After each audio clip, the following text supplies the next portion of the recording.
Pourquoi il est devenu presque impossible de vivre une relation saine, sainte et nourrie d'amour véritable? Partie 5. Partie 5. L'union sacrée, comme voie de guérison ultime. Quand l'homme et la femme se retrouvent pour remonter ensemble vers l'un. Après la guerre, la réconciliation. Après la chute, la remontée. Après l'éclatement, le retour à l'unité. L'union sacrée entre l'homme et la femme n'est pas une romance, ni un concept mystique déconnecté du quotidien. C'est un chemin initiatique, un retour vers la source, une voie de guérison et de transmutation intérieure. Un travail alchimique profond qui recompose, à travers deux êtres incarnés, la polarité divine originelle, le masculin sacré et le féminin sacré. 1. Le masculin et le féminin sacré. Deux flammes d'une même lumière. L'union sacrée ne peut exister qu'à une seule condition, que chaque pôle retrouve sa pureté originelle. C'est-à-dire que l'homme sorte du faux pouvoir, domination, contrôle, froideur, et retrouve le vrai axe du masculin. Présence, stabilité, direction, intégrité, protection du vivant. Et que la femme, de son côté, sorte de la fausse vulnérabilité, soumission, dépendance, dissimulation ou de la fausse indépendance, fermeté rigide, fermeture du cœur, distance émotionnelle, et retrouve la vraie essence du féminin. Réceptivité, intuition, création, compassion, fluidité. Quand ces deux polarités redeviennent complémentaires et non plus opposées, l'amour ne devient plus un jeu d'appropriation, mais un temple. 2. L'amour comme miroir d'éveil. Une relation qui guérit les blessures primitives. L'union sacrée n'est pas un conte de fées, c'est un processus brut. L'autre devient un miroir de nos zones les plus sombres.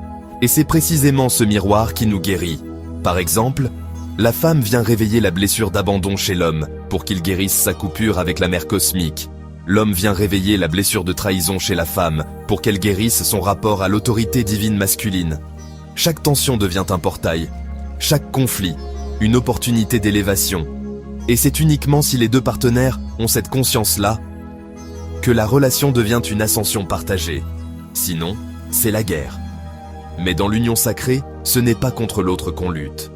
C'est contre l'ombre en soi. 3. L'alchimie des corps. Le lien spirituel à travers l'énergie sexuelle. L'union sacrée implique le corps. Elle passe par le regard, la parole, le toucher, la présence. Et bien sûr, la sexualité. Mais ici, la sexualité n'est plus génitale, pulsionnelle, mécanique ou narcissique. Elle devient tantrique, c'est-à-dire qu'elle vise à faire circuler le souffle vital, éveiller l'énergie kundalinique, purifier les mémoires logées dans le corps, unir les polarités dans le cœur. Quand un homme et une femme s'unissent dans la conscience, le corps devient un autel, et l'acte d'amour devient un rituel. Dans ces instants-là, l'âme se souvient. Elle se reconnecte à la source. Elle s'incline devant l'un. 4. La remontée ensemble, vers l'unité divine. Le but de l'union sacrée n'est pas de posséder l'autre, ni de le garder toute une vie. Le but est de s'élever ensemble, de passer d'un amour horizontal, lié à la possession, au corps, à l'affect, à un amour vertical, lié à l'âme, à la transcendance, à Dieu. Quand deux âmes fusionnent ainsi, elles remontent par l'axe central. Elles reconstruisent le canal qui relie la terre et le ciel. Elles deviennent des porteurs de lumière, des temples incarnés. Et leur union dépasse la relation. Elle devient une offrande au monde, un service, un message vivant. Conclusion de la partie.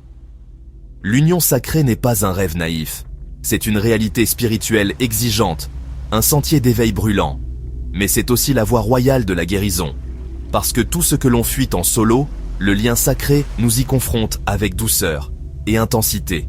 C'est pourquoi elle demande une conscience élevée, une maturité émotionnelle, une volonté d'honorer l'autre et une foi immense en la puissance de l'amour vrai. Car lorsque deux êtres, hommes et femmes, décident de remonter ensemble vers l'un, ils restaurent le monde entier.